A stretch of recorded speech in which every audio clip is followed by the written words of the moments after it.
ಕೈ ಬಿಡ ಕಪಿ. ಇದೆಂತ ಕೆಲಸ ಆಗ್ಬಿಡ್ತಲ್ಲ. ಹೌದು, ಈ ವಿಷಯದಲ್ಲಿ ನಾನೇ ಖಂಡಿತವಾಗ್ಲೂ ತಪ್ಪು ಮಾಡ್ಬಿಟ್ಟೆ ಅಂತ ಕಾಣಿಸುತ್ತೆ. ಅಣ್ಣ ನನಗೆ ಹೇಳಿ ಹೋಗಿಲ್ಲ, ಮನೆಯಿಂದ ಎಲ್ಲೂ ಹೊರಗೆ ಹೋಗ್ಬಿಡ ಅಂತ.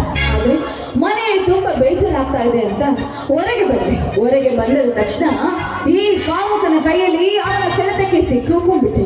ಆದ್ರೆ ಇವನಿಂದ ಹೇಗೆ ಪಾರು ಆಗಬೇಕು ಅಂತ ಏನ್ ಪ್ಲಾನ್ ಮಾಡಬೇಕು ಅನ್ನೋದು ನನಗೊಂದು ತಿಳಿಯುದಂತ.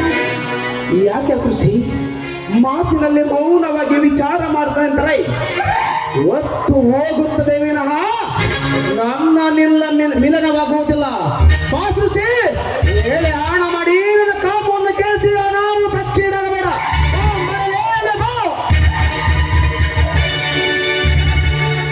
ನೋಡಿ ರೀತಿ, ನಿಮ್ಮ ಮೇಲೆ ನನಗೆ ಮನಸ್ಸಿಲ್ಲ ಅಂತ ಆದ್ರೆ, ನಿಮ್ಮ ಮೇಲೆ ನನಗೆ ಪ್ರೀತಿ ಇಲ್ಲ ಅಂತ ಅಲ್ಲ. ನನ್ನಣ್ಣ ಸ್ವಲ್ಪ ಎಡವಟ್ಟು.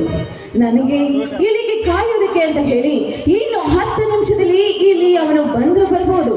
ಅವನು ಬಂದ ತಕ್ಷಣ ನಿನ್ನ ಪ್ರೀತಿಯ ಗುಟ್ಟು ಅವನಿಗೇನಾದ್ರೂ ರಟ್ಟಾಗ್ಬಿಡ್ತು ಅಂದ್ರೆ ಅವನಿಂದ ಯಾವ್ದಾದ್ರೂ ಅನಾಹುತಕ್ಕೆ. ಅದಕ್ಕೆ ನಾಳೆ ನನ್ನಣ್ಣ ಬೆಂಗಳೂರಂತ ಹೋಗ್ತಾ ಇದ್ದಾನೆ. ಅವನು ಹೋದ ತಕ್ಷಣ ನಾನು ನಿಮಗೆ ಭೇಟಿಯಾಗ್ತೀನಿ. ಭೇಟಿಯಾದ ತಕ್ಷಣ ನಿಮ್ಮ ಆಸೆಯನ್ನ ನಾನು ಖಂಡಿತವಾಗ್ಲೂ ಈಡೇರಿಸ್ತೀನಿ. ಅದಕ್ಕಾಗಿ ಮೊದಲ ಭೇಟಿಗಾಗಿ ನಾನು ನಿಮಗೆ ಮನಸ್ಸು ಪೂರ್ತಿಯಾಗಿ ಹೇಳ್ತಾ ಇದ್ದೀನಿ, I love you so much dear.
Surrounding